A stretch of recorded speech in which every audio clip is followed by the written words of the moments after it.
राधे राधे, हरे कृष्ण। आप सभी का दिन शुभ हो। आज दिनांक है 28 अगस्त और दिन है गुरुवार और आज भादो महीने के शुक्ल पक्ष की पंचमी तिथि है। पंचमी तिथि शाम 5:56 तक रहेगी, बाद में षष्ठी तिथि प्रारंभ हो जाएगी और आज ऋषि पंचमी भी है। आप सभी को ऋषि पंचमी व्रत की भी बहुत बहुत शुभकामनाएं। ऋषि पंचमी की कथा हमारे चैनल पर अलग से सुनाई गई है, आप सभी जरूर सुनिएगा। और आज के अध्याय का शुभारंभ करते हैं गुरुदेव बृहस्पति जी की कथा से। तो सभी प्रेम से बोलिए, बृहस्पति देवता की जय, श्री लक्ष्मी नारायण भगवान की जय। प्राचीन समय की बात है, एक बड़ा प्रतापी और दानी राजा था। वह प्रत्येक गुरुवार को व्रत रखता और पूजन करता था। ये बात उसकी रानी को अच्छी नहीं लगती थी। न वह व्रत करती और न ही किसी को एक पैसा भी दान में देती। राजा को भी वह ऐसा करने से मना किया करती। एक समय की बात है कि राजा शिकार खेलने वन को चले गए। घर पर रानी और दासी थी। उसी समय गुरु बृहस्पति साधु का रूप धारण कर राजा के दरवाजे पर भिक्षा मांगने आए। साधु ने रानी से भिक्षा मांगी तो वह कहने लगी, हे साधु महाराज, मैं इस दान और पुण्य से तंग आ गई हूँ। आप कोई ऐसा उपाय बताएं जिससे ये सारा धन नष्ट हो जाए और मैं आराम से रह सकूं। साधु रूपी बृहस्पति देव ने कहा, हे देवी, तुम बड़ी विचित्र हो।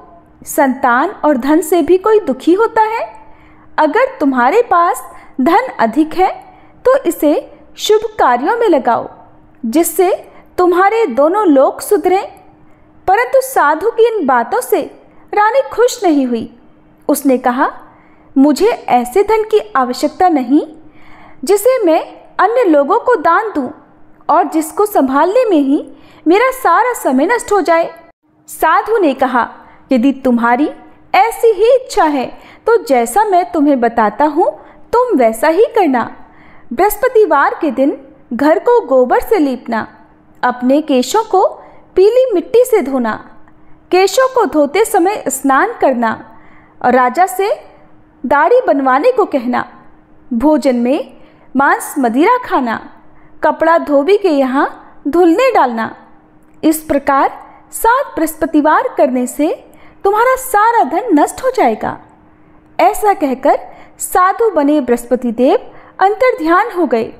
फिर साधु के कहे अनुसार करते हुए रानी को केवल 3 बृहस्पतिवार ही बीते थे कि उसकी समस्त धन संपत्ति नष्ट हो गई। भोजन के लिए परिवार तरसने लगा। एक दिन राजा रानी से बोला, हे रानी, तुम यहीं रहो, मैं दूसरे देश को जाता हूँ क्योंकि यहाँ पर मुझे सभी जानते हैं, इसलिए मैं यहाँ कोई छोटा कार्य नहीं कर सकता। ऐसा कहकर राजा परदेश चला गया। वहाँ वह जंगल से लकड़ी काट कर लाता और शहर में बेचता। इस तरह वह अपना जीवन व्यतीत करने लगा। इधर राजा के बिना रानी और दासी दुखी रहने लगी।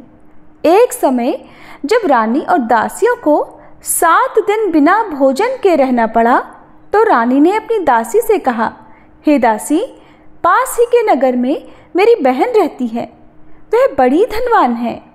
तू उसके पास जा और कुछ ले आ ताकि थोड़ी बहुत गुजर बसर हो जाए। दासी रानी की बहन के पास गई। उस दिन बृहस्पतिवार था। रानी की बहन उस समय बृहस्पतिवार की कथा सुन रही थी। दासी ने रानी की बहन को अपनी रानी का संदेश दिया, लेकिन रानी की बहन ने कोई उत्तर नहीं दिया। जब दासी को रानी की बहन से कोई उत्तर नहीं मिला तो वह बहुत दुखी हुई। उसे क्रोध भी आया।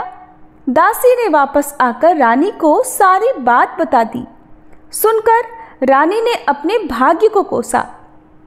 उधर रानी की बहन ने सोचा कि मेरी बहन की दासी आई थी, परंतु मैं उससे नहीं बोली, इससे वह बहुत दुखी हुई होगी। कथा सुनकर और पूजन समाप्त कर वह अपनी बहन के घर गई और कहने लगी, हे बहन, मैं बृहस्पतिवार का व्रत कर रही थी। तुम्हारी दासी गई थी, परंतु जब तक कथा होती है तब तक ना उठते हैं और ना बोलते हैं, इसलिए मैं नहीं बोली। कहो दासी क्यों गई थी? रानी बोली, बहन हमारे घर अनाज नहीं था। ऐसा कहते कहते रानी की आंखें भर आई। उसने दासियों समेत भूखा रहने की बात भी अपनी बहन को बता दी। रानी की बहन बोली, बहन देखो, बृहस्पति देव सबकी मनोकामना पूर्ण करते हैं। देखो शायद तुम्हारे घर में अनाज रखा हो। ये सुनकर दासी घर के भीतर गई तो वहां उसे एक घड़ा अनाज का भरा मिल गया। उसे बड़ी हैरानी हुई क्योंकि उसने एक एक बर्तन देख लिया था। उसने बाहर आकर रानी को बताया। दासी रानी से कहने लगी, हे रानी, जब हमको अन्न नहीं मिलता तो हम व्रत ही तो करते हैं, इसलिए क्यों ना इनसे व्रत की कथा और विधि पूछ ली जाए, हम भी व्रत किया करेंगे। दासी के कहने पर रानी ने अपनी बहन से बृहस्पतिवार व्रत के बारे में पूछा। उसकी बहन ने बताया, बृहस्पतिवार के व्रत में चने की दाल और मुनक्का से विष्णु भगवान का केले की जड़ में पूजन करें और दीपक जलाएं, पीला भोजन करें और कथा सुने। इससे गुरु भगवान बृहस्पति प्रसन्न होते हैं, समस्त मनोकामनाएं पूर्ण करते हैं। फिर व्रत और पूजन की विधि बताकर रानी की बहन अपने घर लौट गई। अब रानी और दासी दोनों ने निश्चय किया कि बृहस्पति देव भगवान का पूजन अवश्य करेंगी। 7 दिनों बाद जब बृहस्पतिवार आया तो उन्होंने व्रत रखा। घुड़साल से जाकर चना और गुड़ बीन लाई और उसकी दाल से केले की जड़ और विष्णु भगवान का पूजन किया। अब पीला भोजन कहाँ से आए?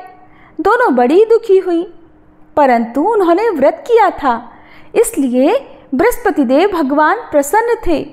वे एक साधारण व्यक्ति के रूप में 2 थालों में सुंदर पीला भोजन लेकर आए और दासी को देकर बोले, हे दासी, ये भोजन तुम्हारे लिए और तुम्हारी रानी के लिए है, इसे तुम दोनों ग्रहण करना। दासी भोजन पाकर बहुत प्रसन्न हुई।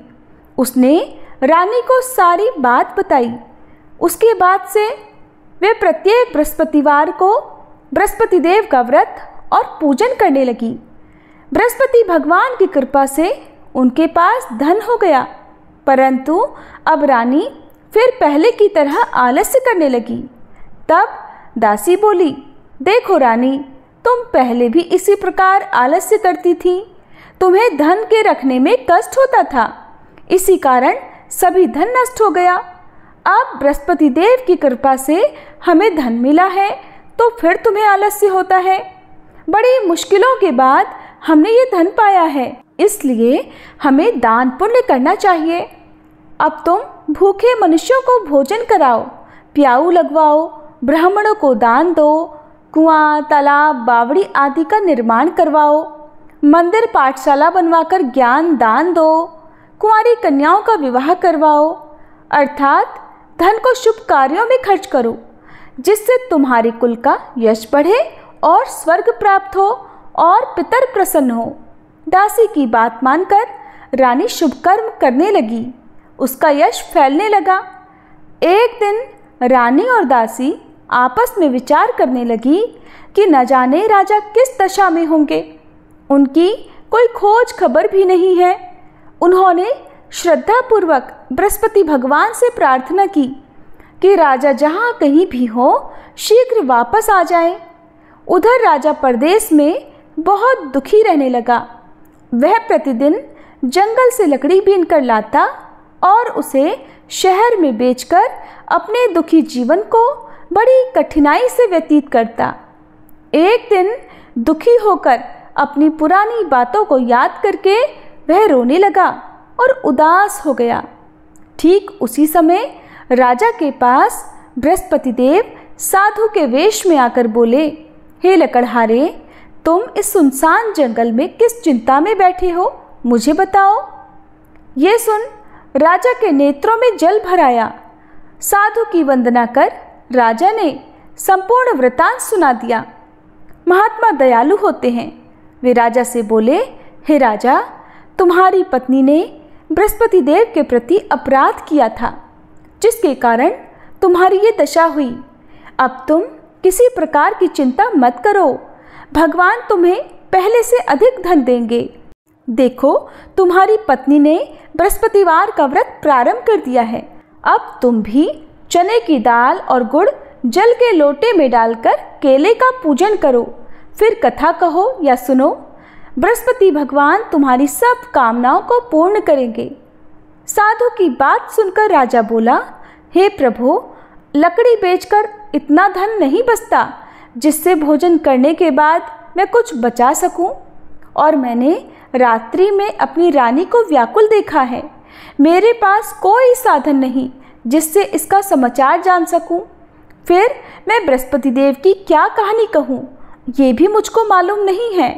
साधु ने कहा, हे राजा, मन में बृहस्पति भगवान के पूजन व्रत का निश्चय करो, वे स्वयं तुम्हारे लिए कोई रास्ता बना देंगे। बृहस्पतिवार के दिन तुम रोजाना की तरह लकड़ियां लेकर शहर में जाना।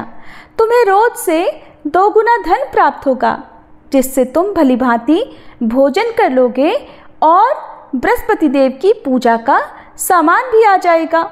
जो तुमने बृहस्पतिवार की कहानी के बारे में पूछा है वह इस प्रकार है। बृहस्पति देव की कहानी। सभी प्रेम से बोलिए, बृहस्पति भगवान की जय। प्राचीन काल में एक बहुत ही निर्धन ब्राह्मण था। उसकी कोई संतान नहीं थी।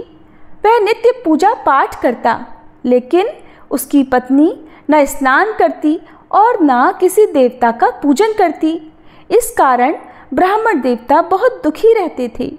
भगवान की कृपा से ब्राह्मण के यहाँ एक कन्या उत्पन्न हुई। कन्या बड़ी होने लगी। प्रातःकाल स्नान करके वह भगवान विष्णु का जप करती। बृहस्पतिवार का व्रत भी वह करने लगी। पूजा पाठ समाप्त कर पाठशाला जाती तो अपनी मुट्ठी में जौ भरकर ले जाती और पाठशाला जाने के मार्ग में डालती जाती। लौटते समय वही जौ सोने के हो जाते तो उनको बीनकर घर ले आती। एक दिन वह बालिका सूप में उन सोने के जौ को फटक कर साफ कर रही थी कि तभी उसकी माँ ने देख लिया और कहा, हे बेटी, सोने के जौ को फटकने के लिए सोने का सूप भी तो होना चाहिए। दूसरे दिन गुरुवार था। कन्या ने व्रत रखा और बृहस्पति देव से सोने का सूप देने की प्रार्थना की। बृहस्पति देव ने उसकी प्रार्थना स्वीकार कर ली।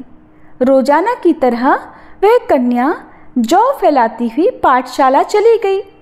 पाठशाला से लौटकर जब वह जौ बीन रही थी तो बृहस्पति देव की कृपा से उसे सोने का सूप मिला। उसे वह घर ले आई और उससे जौ साफ करने लगी, परंतु उसकी माँ का वही ढंग रहा।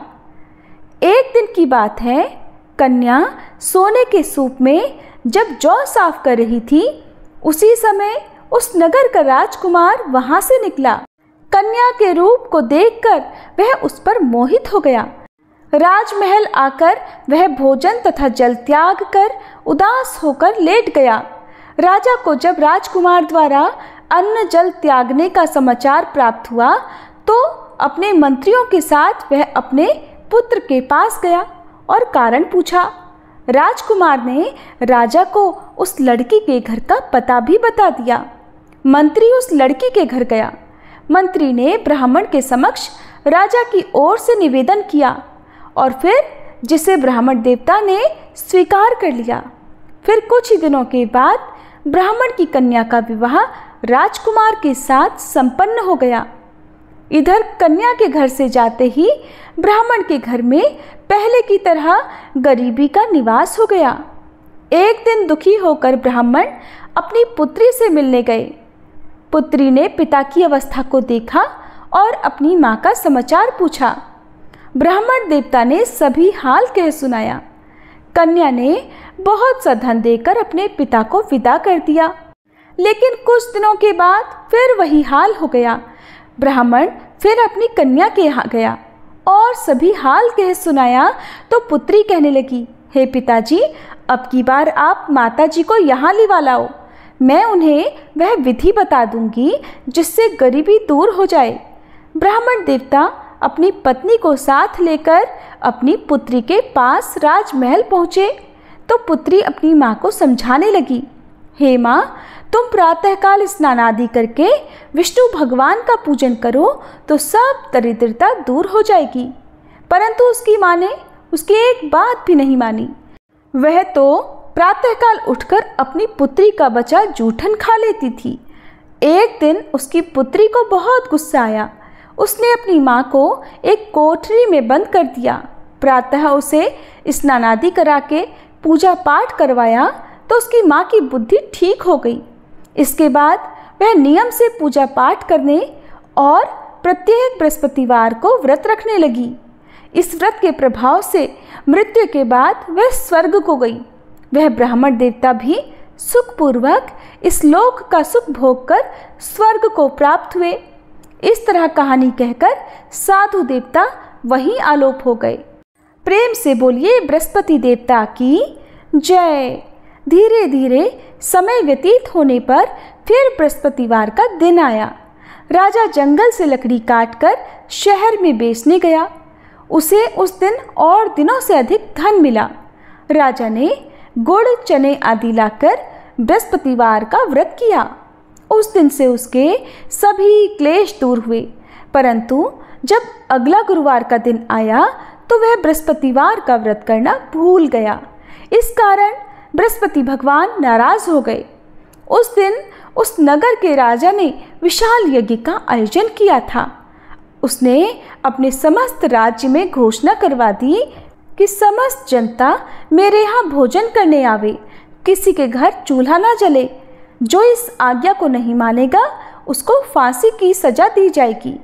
राजा की आज्ञा अनुसार राज्य के सभी लोग राजा के भोज में सम्मिलित हुए।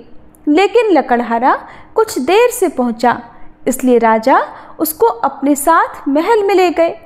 जब राजा लकड़हारे को भोजन करा रहे थे तो रानी की दृष्टि उस खूंटी पर पड़ी जिस पर उसका हार लटका हुआ था। उसे हार खूंटी पर लटका दिखाई नहीं दिया। रानी को निश्चय हो गया कि मेरा हार इस लकड़हारे ने ही चुरा लिया है और उसी समय सैनिक बुलवाकर लकड़हारे को जेल में डलवा दिया। लकड़हारा जेल में विचार करने लगा कि न जाने कौन से पूर्व जन्म के कर्म से मुझे ये दुख प्राप्त हुआ है, और जंगल में मिले साधु को याद करने लगा।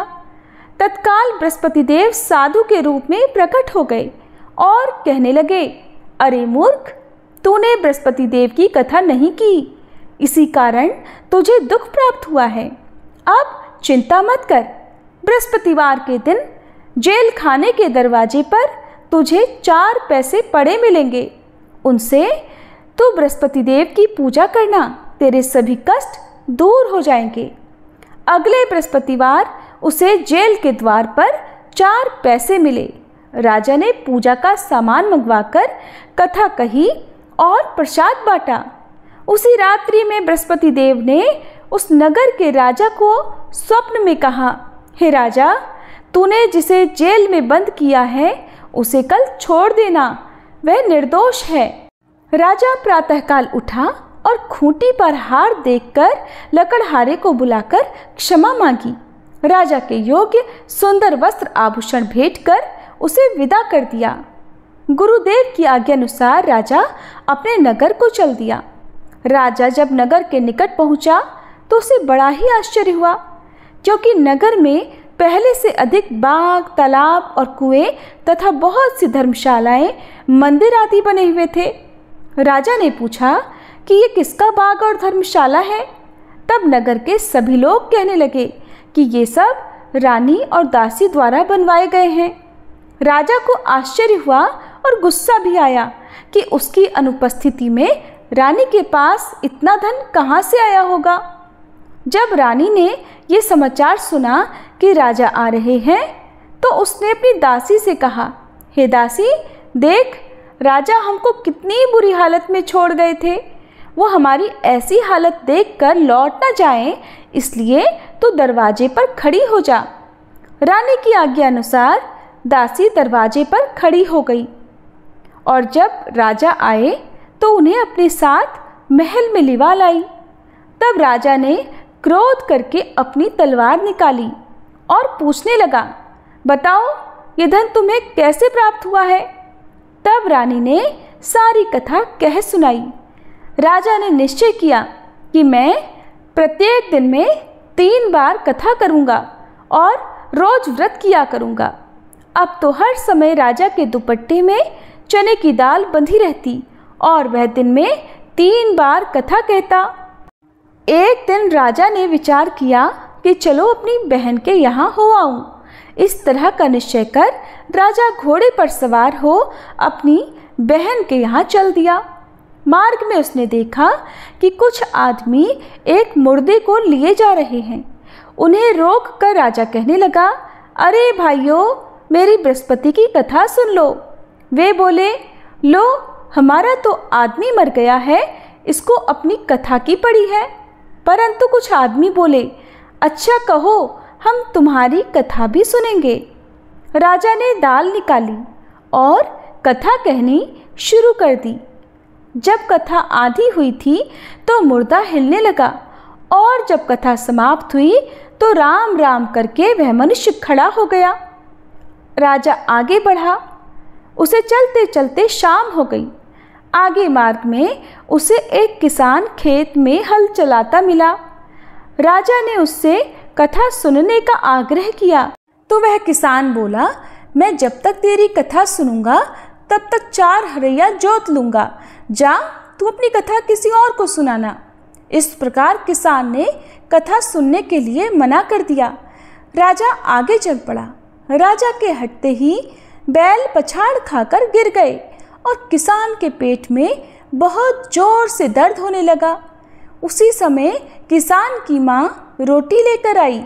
उसने जब देखा तो अपने पुत्र से सब हाल पूछा। बेटे ने सभी हाल बता दिया। बुढ़िया दौड़ी दौड़ी उस घुड़सवार के पास गई और उससे बोली, बेटा मैं तेरी कथा सुनूंगी, तू अपनी कथा मेरे खेत पर ही चलकर कहना। राजा ने लौटकर बुढ़िया के खेत पर जाकर कथा कही, जिसको सुनते ही बैल खड़े हो गए और किसान के पेट का दर्द भी बंद हो गया। अब राजा अपनी बहन के घर पहुंच गया। बहन ने भाई की खूब मेहमानी की। दूसरे दिन प्रातःकाल राजा जागा तो वह देखने लगा कि सब लोग भोजन कर रहे हैं। राजा ने अपनी बहन से पूछा कि ऐसा कोई मनुष्य है जिसने भोजन ना किया हो, जो मेरी बृहस्पतिवार की कथा सुन ले। बहन बोली, हे भैया, ये देश ऐसा ही है। यहाँ के लोग पहले भोजन करते हैं, बाद में अन्य काम करते हैं। फिर वह एक कुम्हार के घर गई जिसका लड़का बीमार था। उसे पता चला कि उसके यहाँ 3 दिन से किसी ने भोजन नहीं किया है। रानी ने अपने भाई की कथा सुनने के लिए कुम्हार से कहा तो वह तैयार हो गया। राजा ने जाकर बृहस्पतिवार की कथा कही, जिसको सुनकर उसका लड़का ठीक हो गया। अब तो राजा की प्रशंसा होने लगी। एक दिन राजा ने अपनी बहन से कहा, हे बहन, मैं अब अपने घर जाऊंगा, तुम भी तैयार हो जाओ।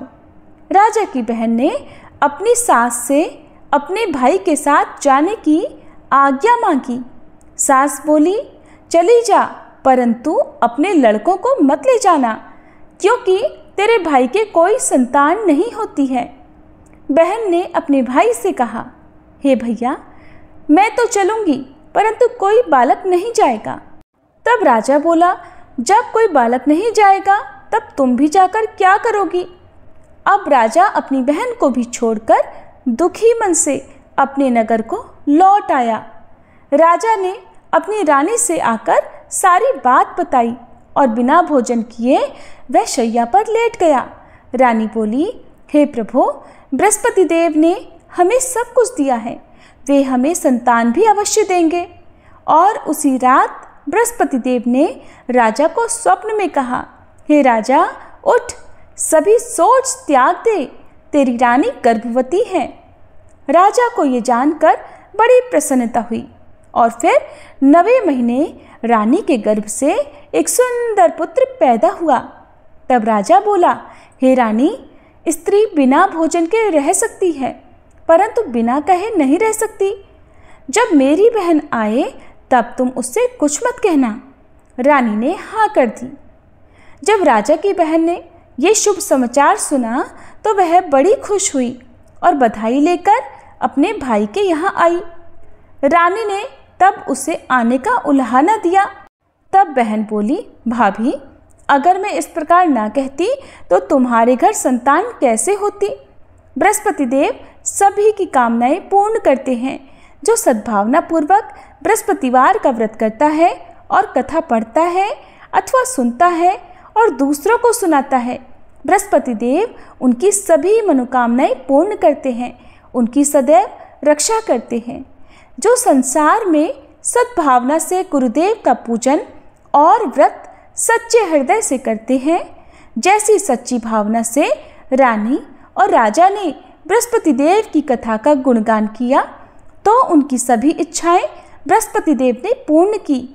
इसलिए अनजाने में भी बृहस्पति देव की कभी उपेक्षा ना करें। ऐसा करने से सुख शांति नष्ट हो जाती है। प्रेम से बोलिए बृहस्पति देव की जय। अब सुनिए आज का अध्याय। कंस की आज्ञा से अक्रूर जी बहुत अच्छा कहकर शीघ्र ही रथ पर सवार हुए और मथुरापुरी से निकलकर नंदगांव की ओर चल दिए। इधर कंस का दूत महाबली केशी कंस के ही आदेश से वृंदावन में आया। श्री कृष्ण का वध करना ही उसकी यात्रा का उद्देश्य था। उसने घोड़े का रूप धर रखा था। वह अपनी टापों से पृथ्वी को खोदता हुआ, गर्दन के बालों से बादलों को उड़ाता हुआ तथा वेग से उछलकर चंद्रमा और सूर्य के भी मार्ग को लांघता हुआ गोपों के पास आ गया। उसके हींसने के शब्द से अर्थात हिनहिनाने के शब्द से समस्त गोप और गोपांगनाएं भयभीत होकर भगवान गोविंद की शरण में गईं। उनकी त्राही त्राही की पुकार सुनकर भगवान श्री कृष्ण जल से भरे हुए बादलों की गर्जना के समान गंभीर वाणी में इस प्रकार बोले, हे गोपालगण, इस केशी से डरने की आवश्यकता नहीं है। आप लोग तो गोप जाति के हैं। इस तरह भय से व्याकुल होकर अपने वीरोचित पराक्रम का लोप क्यों कर रहे हैं? अरे, इस दैत्य में शक्ति ही कितनी है और ये हमारा कर भी क्या लेगा? ये तो जोर जोर से हिनहिनाकर केवल आतंक फैला रहा है। इस पर तो दैत्यों की सेना सवारी करती है। ये दुष्ट अश्व व्यर्थ ही उछल कूद मचा रहा है। ग्वालों से ऐसा कहकर भगवान ने उस दैत्य से कहा, ओ दुष्ट, इधर आ, मैं कृष्ण हूँ। जैसे पिनाकधारी वीरभद्र ने पूषा के दांत तोड़ दिए थे, उसी तरह मैं भी तेरे सारे दांत तोड़ देता हूँ।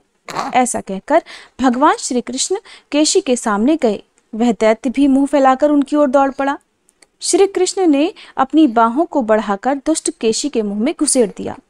उससे टकराकर केशी के सारे दांत शुभ्र मेघ खंडों की तरह छिन्न भिन्न हो गए और धरती पर गिर गए। इधर श्री कृष्ण की भुजा केशी के शरीर में बढ़ती ही चली गई। जैसे अवहेलना पूर्वक उपेक्षा किया हुआ रोग धीरे धीरे बढ़कर विनाश का कारण बन जाता है, गंभीर बीमारी बन जाता है, वैसे ही वह भुजा भी उस दैत्य की मृत्यु का साधन बन गई। उसके जबड़े फट गए। वह मुख से झाग और रक्त फेंकने लगा। नस नाड़ियों के बंधन टूट जाने से उसके दोनों जबड़े अलग हो गए। वह लीद और पेशाब करता हुआ धरती पर पैर पटकने लगा। उसका सारा शरीर पसीने से तर हो गया था और वह थककर प्राणों से हाथ धो बैठा। उसकी सारी हलचल समाप्त हो गई। जैसे बिजली गिरने से किसी वृक्ष के दो टुकड़े हो जाते हैं, उसी प्रकार श्री कृष्ण की भुजा से वह महाभयंकर असुर दो टुकड़े होकर गिर पड़ा। केशी को मारने से श्री कृष्ण के शरीर में कोई थकावट ही नहीं हुई थी। वे स्वस्थ रूप से हंसते हुए वहीं खड़े रहे। उस दैत्य के मारे जाने से सभी गोप और गोपियों को बड़ी प्रसन्नता हुई। वे श्री कृष्ण को सब ओर से घेरकर आश्चर्यचकित होकर उनकी स्तुति करने लगे। ठीक उसी समय देवर्षि नारद बड़ी उतावली के साथ वहां आए और बादलों में स्थित हो गए। केशी को मारा गया देखकर वे हर्ष से फूले नहीं समाते थे। नारद जी बोले, जगन्नाथ, आपको धन्यवाद है। हे अच्युत, आपने खेल ही खेल में इस केशी को मार डाला। ये देवताओं को बड़ा भारी क्लेश दिया करता था। मधुसूदन, आपने अपने इस अवतार में जो जो महान कर्म किए हैं उनसे मेरे चित्त को बड़ा आश्चर्य और संतोष हुआ है। यह अश्वरूपधारी दैत्य जब गर्दन के बालों को हिलाते और हिनहिनाते हुए आकाश की ओर देखा करता था, तब उस समय देवराज इंद्र और संपूर्ण देवता भी थर्रा उठते थे। हे जनार्दन, आपने केशी नामक दुष्टात्मा का वध किया है, इसलिए अब लोक में आप केशव नाम से जाने जाएंगे। आपका कल्याण हो। अब मैं जाऊंगा और परसों कंस के यहाँ आपके साथ जो युद्ध होगा उसमें फिर सम्मिलित होऊंगा। हे धरणीधर, उग्रसेन कुमार कंस जब अपने अनुचरों सहित मारा जाएगा, उस समय पृथ्वी का भार आप बहुत कुछ उतार देंगे। उसके बाद भी राजाओं के साथ आपकी अनेक युद्ध हमें देखने को मिलेंगे। गोविंद, आपने देवताओं का बहुत बड़ा कार्य सिद्ध किया और मुझे भी बहुत आदर दिया। आपका कल्याण हो। अब मैं जाता हूँ। नारायण नारायण। ऐसा कहकर नारद जी चले गए। तब श्री कृष्ण अत्यंत सौम्य भाव से ग्वालों के साथ गोकुल में चले आए। व्यास जी कहते हैं, अक्रूर जी शीघ्र चलने वाले रथ पर चढ़कर मथुरा से निकले और श्री कृष्ण के दर्शन का लोभ लेकर नंदगांव की ओर चल पड़े। रास्ते में सोचने लगे, आहा, मुझसे बढ़कर सौभाग्यशाली तो कोई है ही नहीं, क्योंकि आज मैं अंश सहित अवतरित हुए साक्षात भगवान विष्णु का मुख देखूंगा। आज मेरा जन्म सफल हुआ और आने वाला प्रभात तो बहुत ही सुंदर होगा, क्योंकि मैं विकसित कमल के समान नेत्रों वाले भगवान विष्णु के मुख का दर्शन करूंगा। जो स्मरण अथवा ध्यान में आकर भी मनुष्य के सारे पाप हर लेता है, वही कमल के समान नेत्रों वाला श्री विष्णु का सुंदर मुख आज मुझे देखने को मिलेगा, जिससे संपूर्ण वेद और वेदांगों का प्रादुर्भाव हुआ है तथा जो देवताओं के लिए सर्वश्रेष्ठ आश्रय है, भगवान के उसी मुख का आज मैं दर्शन करूंगा। ब्रह्मा, इंद्र, रुद्र, अश्विनी कुमार, वसु, आदित्य तथा मरुदगण जिनके स्वरूप को नहीं जानते, वे श्रीहरि आज मेरा स्पर्श करेंगे। जो सर्वात्मा, सर्वव्यापी, सर्वस्वरूप, अव्यय, भूतों में स्थित व्यापी परमात्मा, वे आज मेरे नेत्रों के अतिथि होंगे। जिन्होंने अपनी योग शक्ति से मत्स्य, कूर्म, वराह और नरसिंह आदि अवतार धारण किए थे, वे ही भगवान आज मुझसे वार्तालाप करेंगे। स्वेच्छा से शरीर धारण करने वाले अविनाशी जगन्नाथ इस समय कार्यवश व्रज में निवास करने के लिए मानव रूप धारण किए हुए हैं। जो भगवान अनंत अपने मस्तक पर इस पृथ्वी को धारण किया करते हैं, वे ही जगत का हित करने के लिए अवतरित होकर आज मुझे अक्रूर कहकर बुलाएंगे। पिता, पुत्र, सुहृद, भ्राता, माता और बंधु बांधव रूपिणी जिनकी माया को यह जगत हटा नहीं पाता, उन भगवान को मेरा बारंबार नमस्कार है। जिनको हृदय में स्थापित करके मनुष्य इस योग माया रूपी फैली हुई अविद्या को तर जाते हैं, उन विद्या स्वरूप परमात्मा को नमस्कार है। जो संपूर्ण जगत के निवास स्थान है, जिनमें सत और असत दोनों प्रतिष्ठित हैं, वे भगवान अपने सहज सत्व गुण से मुझ पर प्रसन्न हो। जिनका स्मरण करने पर मनुष्य पूर्ण कल्याण का भागी होता है, उन पुरुष श्रेष्ठ श्री हरि की मैं सदा के लिए शरण लेता हूँ। इस प्रकार अक्रूर जी का हृदय भक्ति से विनम्र हो रहा था। वे मन में कुछ इस प्रकार श्री विष्णु का चिंतन करते हुए नंदगांव में पहुंच गए। वहां उन्होंने भगवान श्री कृष्ण को उस स्थान पर देखा जहां गौवें दूही जा रही थी। वे बछड़ों के बीच में खड़े हुए थे। उनका श्री अंग विकसित नील कमल की आभा से सुशोभित था। नेत्र खिले हुए कमल की शोभा धारण करते थे। वक्ष स्थल में श्री वत्स का चिन्ह दिखाई देता था। बड़ी बड़ी बाहें, चौड़ी और उभरी हुई छाती, ऊंची नासिका, विलास युक्त मुस्कान से सुशोभित मुख, लाल लाल नख, शरीर पर पीतांबर, गले में जंगली पुष्पों के हार, हाथों में स्निग्ध नील लता और कानों में श्वेत कमल पुष्प के आभूषण, यही उनकी झांकी थी। उनके दोनों चरण भूमि पर विराजमान थे। श्री कृष्ण का दर्शन करने के बाद अक्रूर जी की दृष्टि यदुनंदन बलभद्र जी पर पड़ी, जो हंस, चंद्रमा और कुंद के समान गौरवर्ण थे। उनके शरीर पर नील वस्त्र शोभा पा रहे थे। उनकी कद ऊंची और बाहें बड़ी बड़ी थी। मुख प्रफुल्ल कमल सा सुशोभित था। नीलांबरधारी गौरांग बलभद्र जी ऐसे लग रहे थे मानो मेघमाला से घिरा हुआ दूसरा कैलाश पर्वत हो। उन दोनों भाइयों को देखकर महाबुद्धिमान अक्रूर जी का मुख कमल प्रसन्नता से खिल उठा। संपूर्ण शरीर में रोमांच आया और वे मन ही मन इस प्रकार कहने लगे, कि इन दोनों बंधुओं के रूप में यहाँ साक्षात भगवान विष्णु विराज रहे हैं। यही वह परम धाम और यही वह परम पद है। अनंत मूर्ति भगवान आज ही मेरे हाथ का स्पर्श करके उसे शोभा संपन्न बना देंगे। इन्हीं भगवान की अंगुलियों के स्पर्श से संपूर्ण पाप नष्ट हो जाने के कारण मनुष्य उत्तमोत्तम सिद्धि प्राप्त करते हैं तथा अश्विनी कुमार, रुद्र, इंद्र और वसु आदि देवता प्रसन्न होकर उन्हें उत्तम वर देते हैं। इन्हीं भगवान ने दैत्यराज की सेना का विनाश करके दैत्य पत्नियों की आंखों का काजल भी छीन लिया। राजा बलि ने, जिनके हाथ में संकल्प का जल छोड़कर रसातल में रहते हुए भी मनोहर स्वर्गीय भोग प्राप्त कर लिए, तथा देवराज इंद्र ने, जिनकी आराधना करके एक मनवंतर के लिए देवलोक का अखंड साम्राज्य प्राप्त किया, वे ही भगवान कंस के साथ रहने के कारण निर्दोष होते हुए भी दोष के पात्र बने हुए मुझ अक्रूर का क्या आदर नहीं करेंगे? जो साधु पुरुषों से बहिष्कृत है उसके जन्म को धिक्कार है। भगवान श्री हरि ज्ञान स्वरूप हैं, परिपूर्ण सत्व के पुंज हैं, सब प्रकार के दोषों से रहित हैं। अतः वे भक्ति से विनीत होकर आदि, मध्य और अंत से रहित अजन्मा पुरुषोत्तम भगवान विष्णु के अंशावतार तथा ईश्वरों के भी ईश्वर श्री कृष्ण की शरण में जाता हूँ।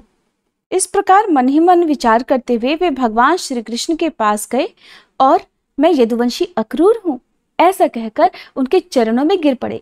भगवान ने भी ध्वजा, वज्र और कमल आदि चिन्हों से सुशोभित अपने कर कमलों द्वारा उनका स्पर्श किया और उन्हें खींचकर प्रेम पूर्वक गाढ़ आलिंगन कर दिया।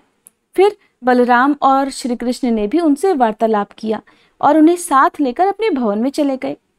एक दूसरे को प्रणाम आदि के बाद अक्रूर ने दोनों भाइयों के साथ बैठकर भोजन किया और यथायोग्य उनसे सब बातें सुना दी।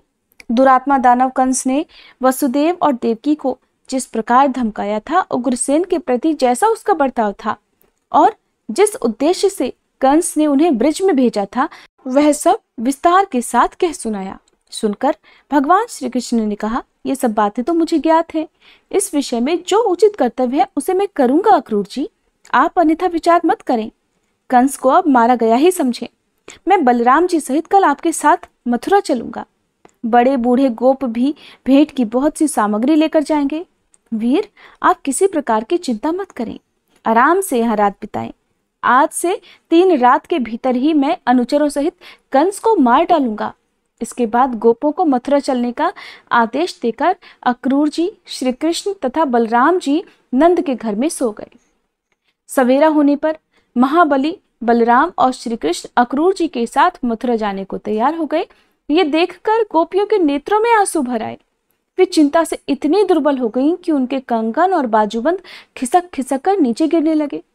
वे दुख से पीड़ित होकर लंबी सांस लेती हुई एक दूसरी से कहने लगी, सखी, गोविंद मथुरा जाते हैं। वहां जाकर वे इस गोकुल में फिर क्यों आने लगे भला? वहां तो अपने कानों द्वारा नगर की स्त्रियों के मधुर वार्तालाप का रसपान करेंगे। नगर की नारियों के विलासपूर्ण वचनों में जब उनका मन आसक्त हो जाएगा, तब फिर गांवों की रहने वाली इन गंवार गोप गोपियों की ओर भला उनका झुकाव कैसे हो सकेगा? हाय, श्री कृष्ण संपूर्ण व्रज के प्राण थे। इन्हें छीनकर दुरात्मा और निर्दयी विधाता ने हम सब गोपियों पर निष्ठुर प्रहार किया है। नगर की युवतियां भाव भरी मुस्कान के साथ बात करती हैं। उनकी गति में लालित्य है। वे कटाक्षपूर्ण नेत्रों से देखती हैं। इसलिए ये भला हम सीधी सादी गोपियों के पास क्यों आने लगे? ये देखो, गोविंद रथ पर बैठकर मथुरा जा रहे हैं और क्रूर अक्रूर ने उन्हें चकमा दे दिया है। क्या इस निर्दयी को प्रेमी जनों की मानसिक वेदना का अनुभव नहीं है, जो ये हमारे नयनानंद गोविंद को कहीं और ले जाता है? गोविंद भी आज देखो कितने निष्ठुर हो गए हैं।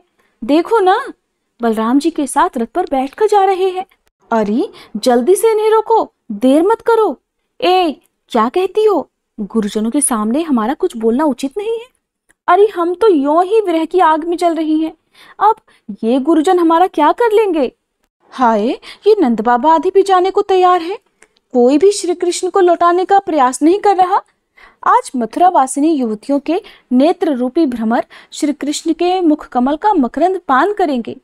वे लोग धन्य हैं जो मार्ग में पुलकित शरीर से बेरोक टोक श्री कृष्ण का दर्शन करेंगे। आज मथुरा की युवतियों के नेत्रों में महान आनंद छा जाएगा और आज मथुरा की उन भाग्यशालिनी युवतियों ने कौन सा शुभ स्वप्न देख लिया है जो वे अपने विशाल और कमनीय नेत्रों से श्री कृष्ण के रूप माधुरी का पान करेंगी। अहो, विधाता को किंचित मात्र भी दया नहीं है। उसने हम गोपियों को बहुत बड़ी निधि का दर्शन कराकर हमारी तो आंखें ही निकाल ली। हमारे प्रति श्री कृष्ण का अनुराग ज्यों ज्यों शिथिल होता जाता है, त्यों त्यों ही हमारे हाथों के कंगन भी शीघ्रता पूर्वक ढीले होते जा रहे हैं। अक्रूर जी का हृदय बहुत ही क्रूर है।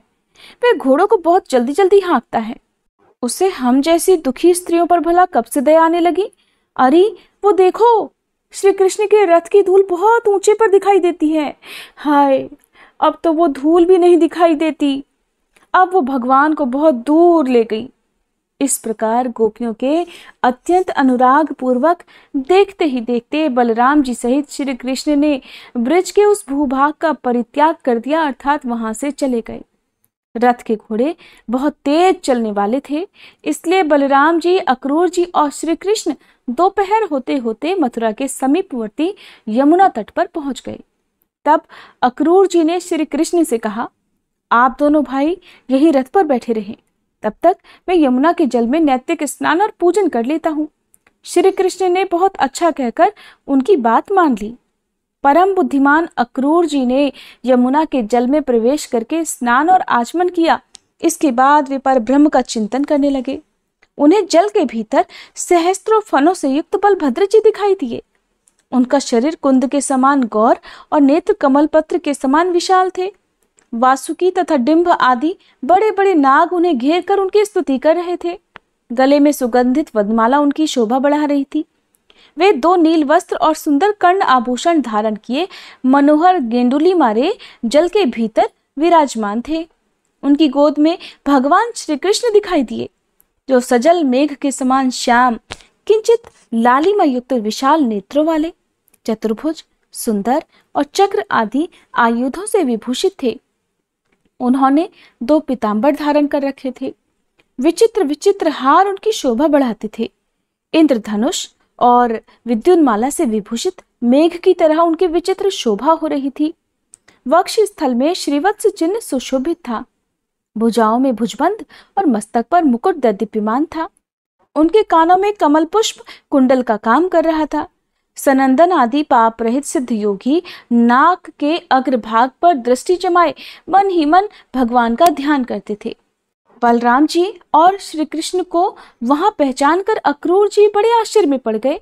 वे सोचने लगे, ये दोनों भाई इतनी जल्दी यहाँ अंदर पानी के कैसे आ गए। अक्रूर जी ने कुछ बोलना चाहा, किंतु श्री कृष्ण ने तो उनकी वाणी को स्तंभित कर दिया था, स्थिर कर दिया था। वे कुछ बोल ही नहीं पाए। तब वे जल से निकलकर रथ के पास आए, किंतु वहां क्या देखते हैं कि वहां तो बलराम और श्री कृष्ण पहले की तरह रथ में बैठे हुए हैं। तब उन्होंने एक बार फिर से जल में डुबकी लगाई। भीतर वही पहले जैसा दृश्य दिखाई दिया। गंधर्व, मुनि, सिद्ध तथा बड़े बड़े नाग श्री कृष्ण और बलराम की स्तुति करते थे। ये सब देखकर दानपति अक्रूर को वास्तविक रहस्य का पता लग गया। फिर वे पूर्ण विज्ञान में भगवान अच्युत की इस प्रकार स्तुति करने लगे। अक्रूर जी ने जो स्तुति भगवान की उसे आप सभी को सच्चे मन से जरूर सुनना चाहिए, जिसके सुनने मात्र से सभी मनोकामनाएं पूर्ण हो जाती है, जिसे आप अगले अध्याय में सुनेंगे।